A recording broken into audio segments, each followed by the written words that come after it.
Hal here with Syndrome.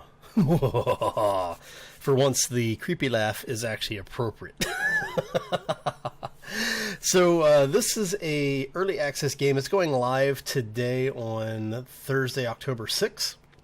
I've actually had it for, I don't know, almost 2 days now. And I've played through it a little bit to get an idea of just how the game played as well as what to expect. And this is a copy that was provided to me by the development team, so I want to thank those guys. That's Camel 101.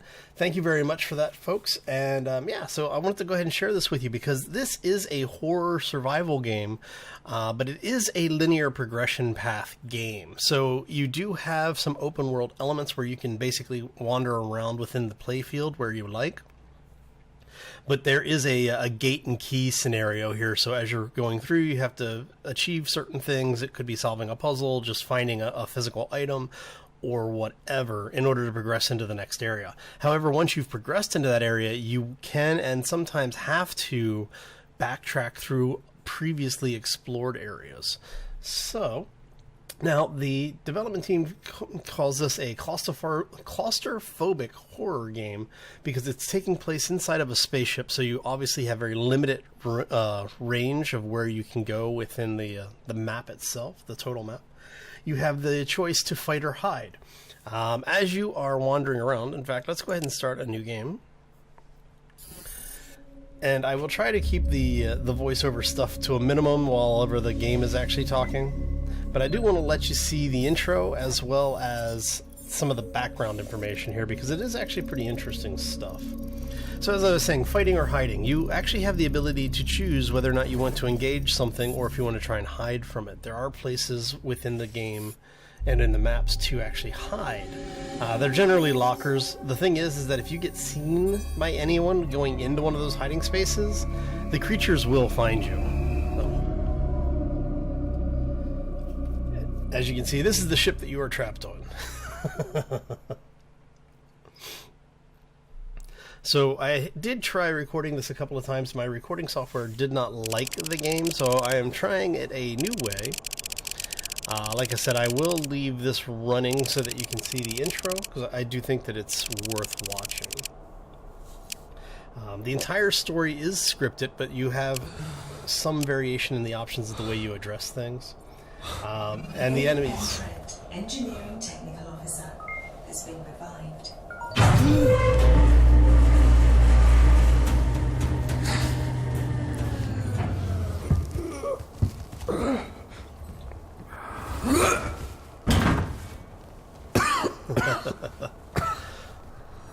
Love that wake up sequence.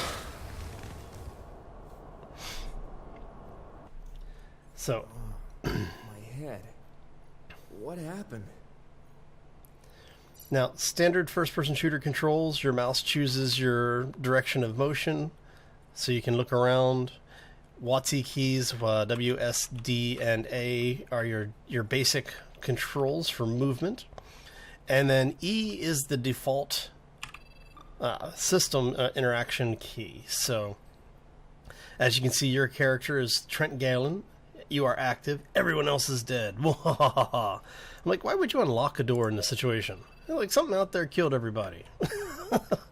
If I ever build ships with cryo systems on it, there will be life support and food systems, you know, like a bathroom and everything, in the area of the cryo storage. Because that way, if something goes horribly wrong, you're the only survivor in a sealed room, you can survive in that room. So, the game itself, though, the developer have put in what they're calling reactive enemies. These are enemies that are spatially aware, and they will follow up and investigate noises. Now, you don't run into anything early on into the game, obviously. You're just getting your feet wet, getting used to the UI and how things are working. So we're going to go ahead and unlock this door. As you can see, the door is now open.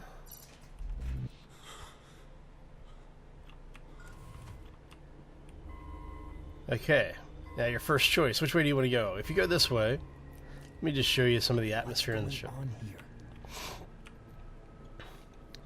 Warning, solar flare detected. Blast shutters need to be closed immediately. Alright, so and as you can see, another one of the cryo rooms, there's no one in here. There's actually, this portion of the game is actually really straightforward. Show you what we need to do here. We need to close the blast doors, right? The shutters on the windows, because you have the solar flare incoming. Down here is a small office area. Now, the reason I'm showing you some of this stuff is because you really want to be exploring, because this is a exploration, like key grab game. So you're never quite sure what you're going to find in areas. So it's definitely worth taking the time to go out, explore a little bit, see what's around, and you know, you never know what you're going to find. So, okay, so we go in here. Now we are looking, as you can see, we are in deep space. So let's go ahead and close these shutters. So the lower shields are being closed. Now, eventually we will go through that door up ahead, but for now, we need to get into the command area. Now, there's a door back here, this doorway here, which is where we came through. That's the hallway that splits in 3 directions. And like I said, you're not going to encounter anything overly terrifying at the outset. Solar flare detected. Blast shutters need to be closed immediately. And you want to be looking out for these text logs, because they'll give you a little bit of view into what's going on in the game, as far as the people that you were working with on board. Blast shutters are closed. Area is now secure. And now we don't have to worry about the solar flare. So I do like the overall atmosphere of the game. It is creepy as hell. Like I said, I did get part of the way through the game. I actually am through the first act, I believe. And I will just say, I would normally say, I wouldn't really say a whole lot about what's going on. I'm not going to give you any spoilers. I'm just going to say, be ready for jump scares. The game has them, and it has quite a few of them at very weird times. And up to now, they've worked for the story. I don't know if that changes further in, because like I said, I'm not too far in, just part of the way through the first act. You do want to look through some of these things, because like I said, you're going to get some background story. If you're not really worried about the story, then you don't need to go through and read all of these things. One of the things that I like is coming over to the crew stats and looking to see how many people are alive. You've got 7 healthy, 3 injured, so there's 10 people alive. 343 dead, and no one in stasis. We're going to go ahead and unlock the door so we can get out. And again, I say, if you're going to have little areas like this where, you've basically got recreation areas, why isn't there food and lavatory, that kind of stuff? Because if something goes wrong and you need to seal off the rest of the ship from this portion of the ship, you need to be able to survive. And there seems to be very little of this in the game, so. But it's the far future, so maybe the suit you're wearing takes care of most of your needs. Now, this game the game does have some basic crafting elements to it. Where you can get items and combine those items to make new items. Can anyone hear me? I'm here. Who's this? This is Commander No. And this is the first bug that I ran into, where the audio is really loud until you get a voiceover, and then it drops down to almost imperceivable levels. So hopefully this will get addressed in the near future.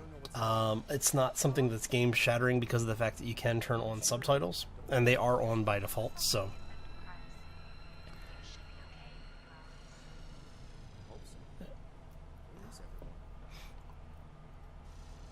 scanning in progress. And because you're basically in a quarantine area, you can't really do anything.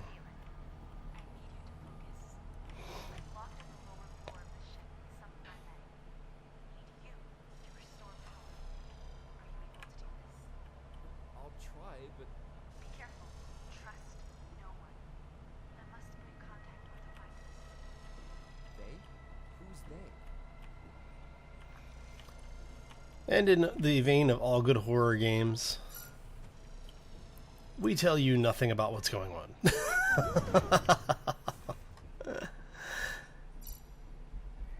So many things could be solved simply by taking that extra 2 seconds, 3 seconds to go, hey, watch out, there are murderous zombies on board. They're going to kill you if you make too much noise. You know, it's like just something like that. All right, so that's your map. You access your map by hitting the tab key by default. Inventory is I. As you can see, I'm not carrying anything currently. That will change in a bit. There are weapons in the game, like I said, and you will end up encountering situations where you will have to make a choice between fighting and running away.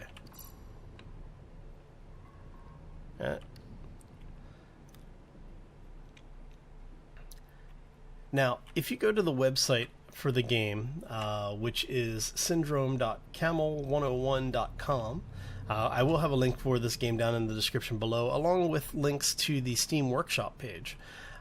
You'll find out what's going on a little bit. They've got a couple of videos up there that you might want to take a look at, because they'll give you more background on what's going on around in the story. And yeah, so like I said, so far I'm having a lot of fun with the game. Now, I didn't save my last playthrough. I've been saving some of the progress areas.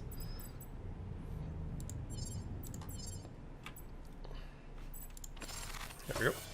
And it's that simple to save. So basically you're just looking for these areas for save points. Now, I have not tried saving while engaged yet. Some games allow you to do that, some games don't, and I don't know which one this is going to be, because like I said, I haven't really gotten into too many situations where I have to worry about fighting. And the one time that it's happened, like it actually happened, I had to basically, I was nowhere near the save point, so system power is off. Try to turn the system on. Oh no, look, we have to go override things. Okay. So in order to get the override locations, you basically have to go to room 6, I believe it is. Or no, room 13 maybe? I don't remember. We'll find out. Here you go. Continue game. So we're going to go ahead and look through here, see if there's anything else to pick up. Aha, security card. Always good to have.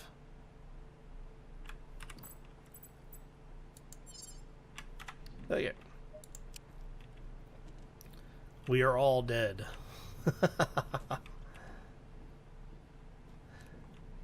Yes, I know who you are. I'm on to you.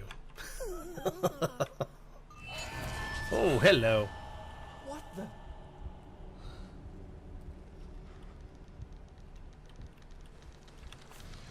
Now, you can search some of the corpses in the game, not all of them, at least not all that I have found. The one thing I don't like is that there's no jump button. You can't jump. And I'm not sure why. I'm guessing it's just to add a little bit of difficulty to the game. But to me, that type of artificial difficulty is never good, at least not in my experience, because I want that mobility. I don't know, it's something about being able to jump that I think is comforting. And no tools.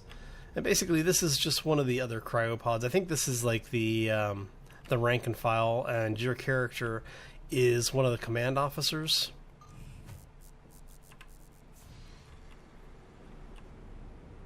So, head over here. Oh, looks like they fixed it. You can actually get into both of these rooms now.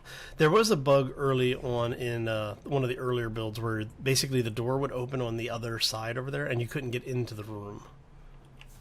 So as you can see, there is blood everywhere. Great atmosphere in the game. I do like the way that they've chosen to present their story. It has a very alien-esque feel to it.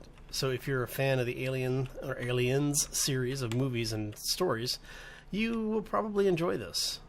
This door is broken. Right? Yeah. So you need to get in there. That's one of your bypass areas. So we need to get into room 12. But it's broken. So what we're going to need to do is find another way in. Yeah, see, I don't think I was able to get into this room before. Oh, no, I was able to get into this room before. Okay. So, nothing here currently. See, I would really like to be able to do just a small jump or have that window just a little bit lower so you could actually see some of what was in the room. And see, there's another room that you can't get into, unfortunately.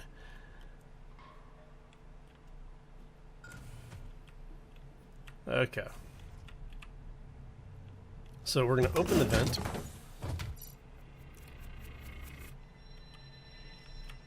Because first things we need to do is let's enable the first override. You press C to crouch. You move forward and it takes you into the air ducts. Now there's going to be a bunch of these types of tube areas that you'll be crawling through. Obviously you can see it on the map. Anywhere that you see the white lines, that's telling you that that's the tube access. Alright. Yeah.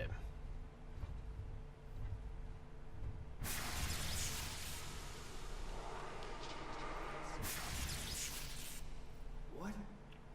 I'm hearing things. All right. So, like I said, you're going to get a lot of these types of jump scares. If you don't like jump scares, you're probably not going to like this game. If you do like horror, survival games, things like I said, the Alien series of games, or any of the other horror survival things, where it's more about the story than it is about the game, I think you're really going to like this game. So far, like I said, the story has been... Some of the writing's a little weak, like this. This is something that you kind of would see, I think, in real life, but it's a little overly exaggerated, which is, for what you're doing, like in a movie setting, I think it works well. And this is definitely a more interactive style movie. So I personally like this style of game. I don't know if I will put this up on the channel as a series, as a playthrough series, because I think that you're going to see a lot of people playing this on YouTube. And for this type of game, I think it would really work with a face cam to capture reactions. And because I don't do face cams, it's probably not going to be on my channel. But if I find a good playthrough that I think is good, I will definitely share that with everybody because, well, it's the least I can do since I'm not going to probably be playing it on the channel. I will probably be playing it on my own time, though. So, because like I said, I am enjoying it. I do appreciate the developer providing a copy of the game for use. And let me see, we have to go back this way.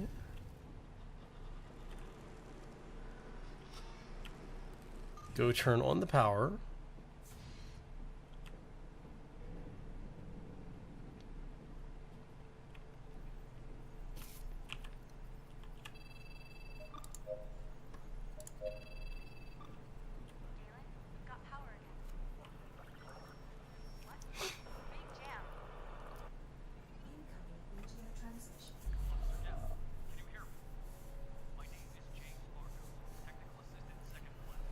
And like I said, with the voiceover stuff, it is unfortunate that it does drop out so much, because it would be interesting. I think I would really like to be able to hear what they're saying directly. But as it is, we'll take what we can get. So that's going to be the first 15 or so minutes of actual gameplay. I want to thank you all for stopping in. Again, thank you to the folks over at Camel 101 for providing copies out to the folks for review. Definitely appreciate it. I hope everybody who is seeing this is enjoying it. If you are, hit that like button. Definitely make sure you pay a visit to the Steam page as well as the official website for Syndrome, which is going to be syndrome.camel101.com. Again, links for this and the Steam page will be down in the description below. If you have any questions or comments, feel free to throw them in the comment section. And yeah, if you are new to the channel or haven't done so already, definitely subscribe, because the likes and subscriptions help me bring more of this type of review and game content to you. And, well, it's a great way to stay up to date. So not only is it helping me, it helps you, it helps everybody. It's all good. On that note, I'm out of here. I hope you all have a fantastic day. Be happy gaming, as always, folks. Take care and be safe out there, everybody. Yes, I'm still on to you. I want to be able to punch you. Punch, punch. doesn't work. Oh, too bad.